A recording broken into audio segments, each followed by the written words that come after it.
So yeah, I just don't like that, that Mercury does that. I mean, as a seller, it's awesome. As a buyer, not so much. I mean, I don't sell a lot of items in Mercury, but I did end up selling, some people say that sales are impacted by Mercury.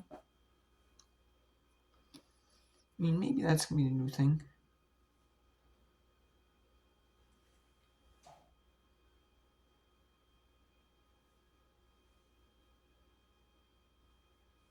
Maybe that is a new thing, not charging sellers on fees.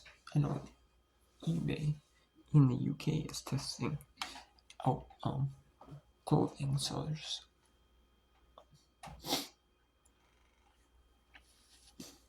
Is all clothing sellers are getting no fees. So your clothing seller, you're not getting charged a single fee. And if you or for anyone who sells clothing, no matter if you're a clothing seller or not, so you don't have to be designated clothing seller, but for the people who sell a lot of clothing over in the UK, you're making like a good bit of money. You're making a lot more money, but it might be the same thing where they're charging the buyers a transaction, a fee, some sort of fee,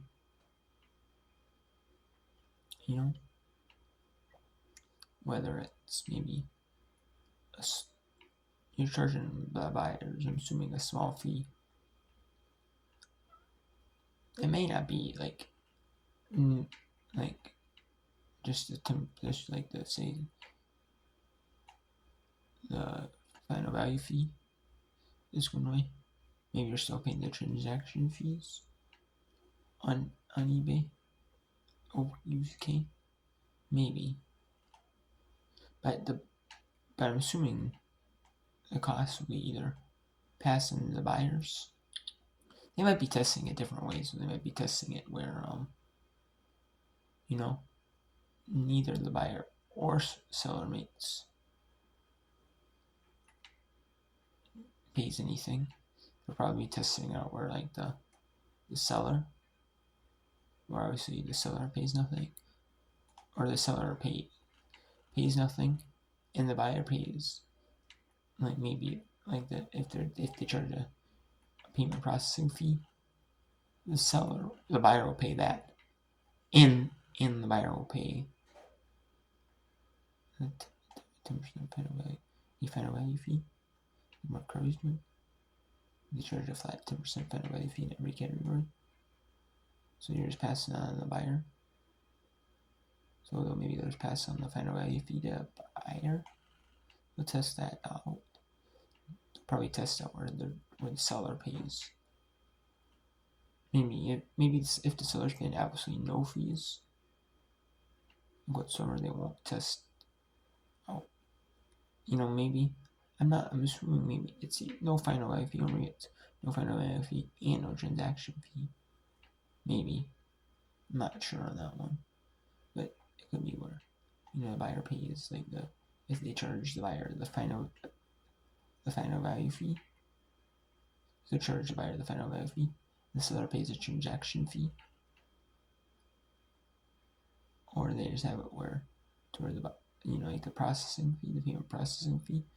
Maybe they just have it to where the buyer pays payment processing fee on top of, or you pay a flat so much percent on top of your order for the payment processing fee. You pay an extra 2.9%. Then eBay, if they charge you an extra, say, 2.9%, say $10, it'll be $10.29. Then they're getting charged, say 2.9%.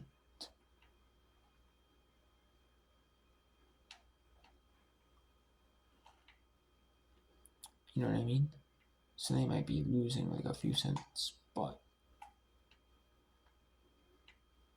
they're making the majority of it back though.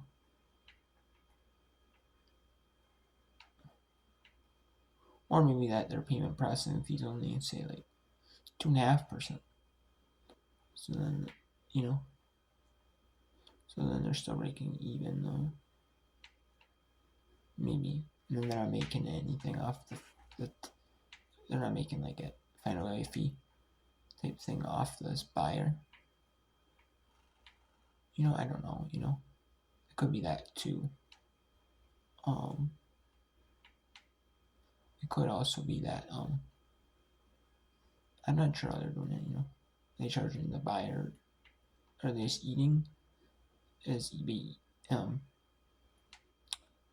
paying, for the transaction fee, and they're not charging buyers final extra, to cover the loss of the final value fees from the seller. Are they? Or I'm not for sure how they're doing it, but that's crazy, too. That they're testing it over in the UK, like a smaller market, the UK. Maybe that's where eBay did it. eBay is doing it, or maybe there are a lot of clothing sellers over in the UK. Maybe, I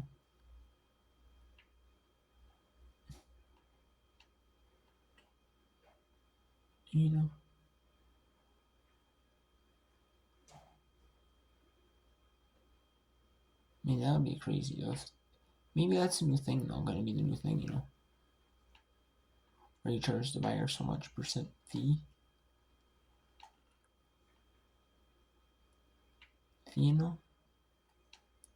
You say charge the seller, or charge the buyer, say. So you charge the buyer a 10% fee on top of your item, for the final value fee. So you charge the buyer for the final value fee, and then you charge the buyer for transaction fees. I don't know. As a seller, I love that. Not having to pay final value fees or like transaction fees. It's like payment processing fees. I would love to not have to pay payment processing fees or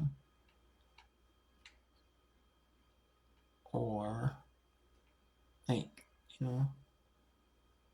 the final value fee on my items. But